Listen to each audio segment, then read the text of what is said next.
Hi friends, welcome to ಕನಸಿನ ನಂಟು channel. ಯಾರೆಲ್ಲ ನನ್ನ ವಿಡಿಯೋ ನೋಡ್ತಿದ್ದೀರಾ ಪ್ಲೀಸ್ ಸಬ್ಸ್ಕ್ರೈಬ್ ಮಾಡ್ಕೊಳ್ಳಿ. ಹಾಗೆ ಪಕ್ಕದಲ್ಲಿರೋ ಬೆಲ್ ಐಕಾನ್ನ ಕ್ಲಿಕ್ ಮಾಡಿ.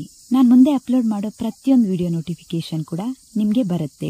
ಇವತ್ತು ಲಕ್ಷ್ಮೀ ಬಾರಮ್ಮ ಸೀರಿಯಲ್ ಅಲ್ಲಿ ಲಕ್ಷ್ಮಿ ತಮ್ಮ ವೆಡ್ಡಿಂಗ್ ಆನಿವರ್ಸರಿನ ಆಚರಿಸ್ಕೊಳ್ಳಿಲ್ಲ ಅಂತ ಹೇಳಿ ತುಂಬಾನೇ ಬೇಜಾರ್ ಮಾಡ್ಕೊಂಡು ವೈಷ್ಣವ್ ಹತ್ರ ಮಾತಾಡ್ತಿರ್ತಾಳೆ.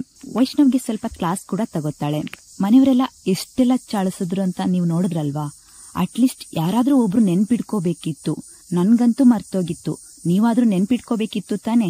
ಇಬ್ರು ಮರ್ತಿದ್ದಕ್ ತಾನೆ ಅವರೆಲ್ಲ ಆತರ ಮಾತಾಡಿರೋದು. ಫಸ್ಟ್ ಆನಿವರ್ಸರಿನ ಹೇಗೆಲ್ಲ ಆಚರಿಸ್ಬೇಕಿತ್ತು.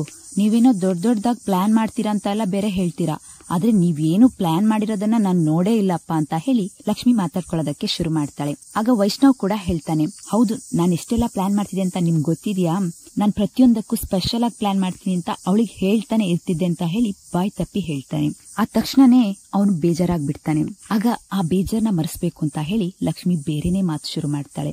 ಏನೋ ಆ ಕಾಗೆ ಸುಂದರಿ ಬಗ್ಗೆ ಎಲ್ಲ ಮಾತಾಡೋದ್ ಬೇಡ, ಅವಳಿಗೇನೇನೋ ಮಾಡ್ತೀನಿ ಅಂತ ಹೇಳಿ ನನಗ್ ಹೇಳೋದ್ ಬೇಡ, ಅದನ್ನ ನನ್ನ ಹತ್ರ ಮಾಡಿ ತೋರಿಸಿ. ಏನ್ ಸ್ಪೆಷಲ್ ಆಗಿ ಪ್ಲಾನ್ ಮಾಡ್ತೀರಾ, ಏನನ್ನು ಸ್ಪೆಷಲ್ ಆಗಿ ಪ್ಲಾನ್ ಮಾಡೋದನ್ನ ನಾನ್ ನೋಡಿಲ್ಲ. ಇವಾಗ ಏನ್ ಸ್ಪೆಷಲ್ ಪ್ಲಾನ್ ಮಾಡ್ತೀರಾ ಅಂತ ಹೇಳ್ಬೇಕಲ್ವಾ ನೀವು ಅಂತ ಕೇಳ್ತಾಳೆ. ಆಗ ವೈಷ್ಣವ್ ಹೇಳ್ತಾನೆ, ನೋಡಿ ನಾನ್ ಸ್ಪೆಷಲ್ ಆಗಿ ಪ್ಲಾನ್ ಮಾಡ್ತೀನಿ ಅಂತ ಹೇಳಿ ಒಂದ್ ಬುಕ್ ನ ತಗೊಂಡ್ಬಂದು ಲಕ್ಷ್ಮಿ ಕೈಯಲ್ಲಿ ಕೊಟ್ಟು ಹೇಳ್ತಾನೆ, ನಿಮ್ಗೆ ಏನೇನೆಲ್ಲ ಆಸೆ ಇದೆ, ಎಲ್ಲೆಲ್ಲೆಲ್ಲ ಹೋಗ್ಬೇಕು ಎಲ್ಲದನ್ನು ಈ ಬುಕ್ ಅಲ್ಲಿ ಬರೀರಿ. ಇವತ್ತು ನಿಮ್ ಆಸೆನ ಪೂರ್ತಿಯಾಗಿ ಈಡೇರಿಸ್ತೀನಿ ಅಂತ ಹೇಳ್ತಾನೆ. ಲಕ್ಷ್ಮಿ ಕೂಡ ತುಂಬಾನೇ ಖುಷಿಯಿಂದ ಬುಕ್ ನ ತಗೊಂಡು ಇಬ್ರು ಕೂಡ ಅವ್ರ ಆಸೆ ಏನಿದೆ, ಅವತ್ತೆಲ್ಲೆಲ್ಲ ಸುತ್ತಾಡ್ಬೇಕು ಅಂತ ಅಂದ್ಕೊಂಡಿದ್ದಾರೆ ಅದನ್ನೆಲ್ಲ ಬರೀತಾರೆ.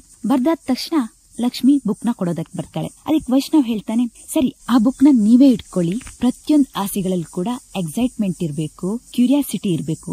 ಹಾಗೆ ಪ್ಲಾನ್ ಮಾಡೋಣ. ನೀವೇನ್ ಬರ್ದಿದಿರೋ ಅದನ್ನ ಒಂದೊಂದೇ ಹೇಳಿ, ಒಂದಾದ್ರ ಮೇಲೆ ಒಂದ್ ಹೇಳಿದ್ರೆ ನಮ್ಗೆ ಅದ್ರ ಬಗ್ಗೆ ಕ್ಯೂರಿಯಾಸಿಟಿ ಇರುತ್ತೆ, ಇನ್ನೂ ಖುಷಿ ಇರುತ್ತೆ. ಹಾಗ್ ಮಾಡೋಣ ಅಂತ ಹೇಳಿ ಇಬ್ರು ಕೂಡ ಕೂತ್ಕೋತಾರೆ. ಆಗ ವೈಷ್ಣವ್ ಹೇಳ್ತಾನೆ, ಸರಿ ಆಯ್ತು ಮೊದ್ಲು ನೀವ್ ಹೇಳಿ ಅಂತ ಹೇಳ್ತಾನೆ. ಆಗ ಲಕ್ಷ್ಮಿ ಹೇಳ್ತಾಳೆ, ಬೇಡ ಈ ಸತಿ ಚೇಂಜ್ ಇರ್ಲಿ. ಯಾವಾಗ್ಲೂ ನೀವು ನನ್ನ ಆಸೆನ ಈಡೇರಿಸ್ತಾ ಬಂದಿದ್ದೀರಾ, ಈ ಸತಿ ಫಸ್ಟ್ ನೀವು ಅಂತ ಹೇಳ್ತಾಳೆ. ಆಗ ವೈಷ್ಣವ್ ಹೇಳ್ತಾನೆ, ಸರಿ ಆಯ್ತು, ಹಾಗಿದ್ರೆ ನನಗೆ ನಿಮ್ ಜೊತೆ ವಾಕಿಂಗ್ ಹೋಗ್ಬೇಕು ಅಂತ ಆಸೆ ಇದೆ, ವಾಕಿಂಗ್ ಹೋಗೋಣ ಅಂತ ಹೇಳ್ತಾನೆ. ಆಗ ಲಕ್ಷ್ಮಿ ಹೇಳ್ತಾಳೆ, ವಾಕಿಂಗಾ, ಸರಿ ಆಯ್ತು, ಆದ್ರೆ ನಿಮ್ ದೊಗ್ಲೆ ಡ್ರೆಸ್ ಎಲ್ಲ ನನಗ್ ಕೊಡೋ ಹಾಗಿಲ್ಲ ಅಂತ ಹೇಳ್ತಾಳೆ. ನನಗ್ ಯಾವ ಡ್ರೆಸ್ ಇಷ್ಟನೋ ಅದನ್ನೇ ಹಾಕೋತೀನಿ ಅಂತಾನು ಹೇಳ್ತಾಳೆ. ಆಗ ವೈಷ್ಣವ್ ಹೇಳ್ತಾನೆ, ಹಾಗೆಲ್ಲ ಮಾಡೋ ಹಾಗಿಲ್ಲ, ಏನ್ ಯಾವಾಗ್ಲೂ ಈ ಸೀರೆನೇ ಉಡ್ಕೊಂತಿರ್ತೀರಾ, ಸೀರೆ ಉಡ್ಕೊಳ್ಳೋದ್ ಬೇಡ ಅಂತ ಹೇಳ್ತಾನೆ. ಯಾಕೆ, ಎಲ್ರು ಹೇಳ್ತಾರೆ ಸೀರೆಲಿ ನಾನು ಲಕ್ಷಣವಾಗಿ ಕಾಣಿಸ್ತೀನಿ ಅಂತ ಲಕ್ಷ್ಮಿ ಹೇಳ್ತಾಳೆ. ಆಗ ಮತ್ತೆ ವೈಷ್ಣವ್ ಹೇಳ್ತಾನೆ, ಸೀರೆಲ್ ಚೆನ್ನಾಗ್ ಕಾಣ್ತೀರಾ ಅಂತ ಹೇಳಿ ಯಾವಾಗ್ಲೂ ಸೀರೆನೇ ಉಡ್ಕೊಂಡ್ರೆ ಚೆನ್ನಾಗಿರಲ್ಲ, ಸ್ವಲ್ಪ ಚೇಂಜ್ ಬೇಕಪ್ಪ, ಯಾವಾಗ್ಲೂ ಅಡ್ಗುಲಜ್ಜಿ ತರಾನೇ ಕಾಣಿಸೋದಾ ಅಂತ ಹೇಳ್ತಾನೆ. ಆಗ ಲಕ್ಷ್ಮಿ ಬೇಜಾರ್ ಮಾಡ್ಕೊಂಡು, ನೀವು ಕೂಡ ಹೀಗೇನೆ ಹೇಳ್ತೀರಾ ಅಂತ ಕೇಳ್ತಾಳೆ. ಸರಿ ಆಯ್ತು, ಹಾಗಿದ್ರೆ ಯಾವ್ದೋ ನಿಮ್ ಡ್ರೆಸ್ ಅಲ್ಲಿ ಸಣ್ಣ ಸೈಜ್ ಇರೋದನ್ನ ಕೊಡಿ, ಹಾಕೋತೀನಿ ಅಂತ ಹೇಳಿ ಕ್ಯೂಟ್ ಆಗಿ ಹೇಳ್ತಾಳೆ. ಹಾಗೆ ಈ ಕಡೆಯಿಂದ ಕೀರ್ತಿ ತನ್ನ ತಾಯಿನ ಕರ್ಕೊಂಡು ಹೊರಡ್ತಾಳೆ. ಕಾರಲ್ಲಿ ಕೂತ ತಕ್ಷಣ ಕೀರ್ತಿ ಅಮ್ಮ ಕೇಳ್ತಾರೆ, ಯಾಕೆ ಬೇಜಾರ್ ಮಾಡ್ಕೊಂಡಿದ್ಯಾ, ನನ್ನಿಂದ ನಿಂಗ್ ಬೇಜಾರಾಯ್ತಾ ಅಂತ ಕೇಳ್ತಾರೆ. ಆಗ ಕೀರ್ತಿ ಹೇಳ್ತಾಳೆ, ಇಲ್ಲ ಅಮ್ಮ, ನಿನ್ ಹೆಲ್ತ್ಗೋಸ್ಕರ ನಾನು ಏನ್ ಬೇಕಿದ್ರು ಮಾಡ್ತೀನಿ, ನನ್ಗೇನು ಬೇಜಾರಿಲ್ಲ ಅಂತ ಹೇಳ್ತಾಳೆ.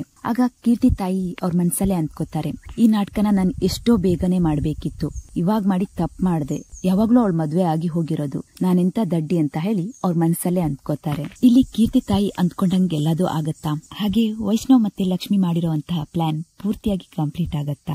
ಇದನ್ನೆಲ್ಲ ಮುಂದಿನ ಸಂಚಿಕೆಯಲ್ಲಿ ನೋಡೋಣ. ಓಕೆ ಫ್ರೆಂಡ್ಸ್, ನಿಮ್ಗೆ ಈ ವಿಡಿಯೋ ಇಷ್ಟ ಆಗಿದ್ರೆ ಪ್ಲೀಸ್ ಲೈಕ್ ಮಾಡಿ, ಶೇರ್ ಮಾಡಿ, ಸಬ್ಸ್ಕ್ರೈಬ್ ಮಾಡಿ. ಮುಂದಿನ ವಿಡಿಯೋದೊಂದಿಗೆ ಮತ್ತೆ ಸಿಗ್ತೀನಿ. Thank you all.